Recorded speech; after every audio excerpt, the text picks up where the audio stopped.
My mom and I started this greenhouse in 1976.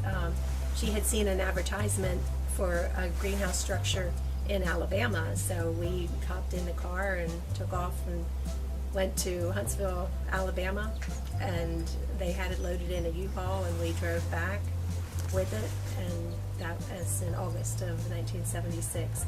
We originally thought maybe we would try to grow hydroponic tomatoes and some lettuce, some vegetables, so that we could have them fresh vegetables year-round. But that didn't work out really good for us. The white tomatoes got white fly, and the lettuce got a lot of slugs. So we decided to go into flowers and vegetable plants and things we knew more about. She had worked at Gibney's for some years before that, and I had been there at least 2 years. We had hobby greenhouses. I had one where we lived, and she had one here. And so prior to that, I think my first one was in 1972, a little 8 by 8.5. So with the combined efforts, we've been at this for 40, 41, 42 years.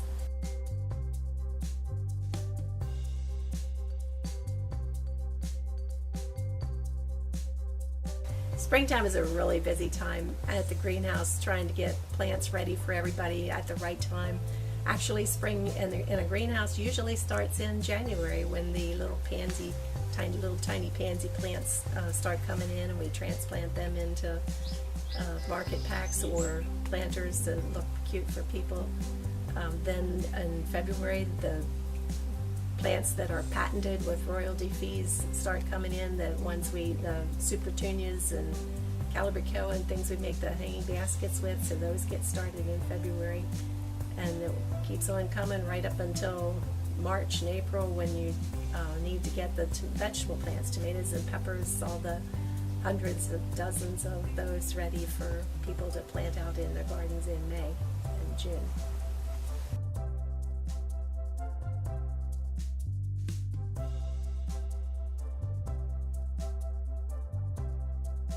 We've always been interested in plants.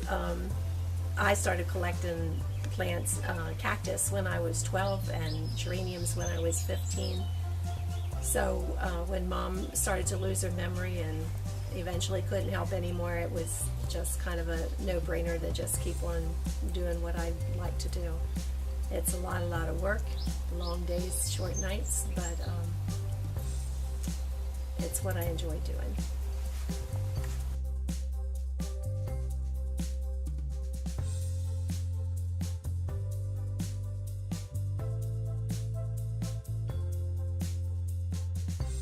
I think my favorite flower is probably geranium. They take the most neglect, or you can forget to water them or not have time to water them, and when you do get around to it, they'll bounce right back. Some plants just are like, if you don't have time to water them, they're like, see, I'm out of here. But with the geraniums and the cactus, they're more tolerable.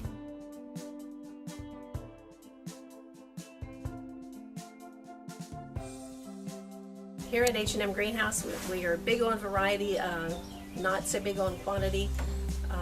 Take for tomatoes, for instance, we carry 50, 60 different varieties, but maybe we don't have but about half a dozen or a dozen of some of the varieties. We try to have the kinds that people like when they come for them. So we have a pretty good line of vegetable plants, tomatoes and peppers, and cabbage, cauliflower, broccoli, lettuce, cucumbers, squash, watermelon, cantaloupe, and flowers. It's endless. If you can name it, you might be able to find it here. It's a lot. There's not so many perennials this year, but I've gone through a lot of perennials. There was a time when I had over 200 different geraniums. Maybe not so many now. Cactus and succulents are more popular now. They're coming back. They didn't do much with them for like 20 some years. Now they're back again, and newer varieties, and it gets pretty exciting seeing new things, and still having some of the old ones, new combinations of things.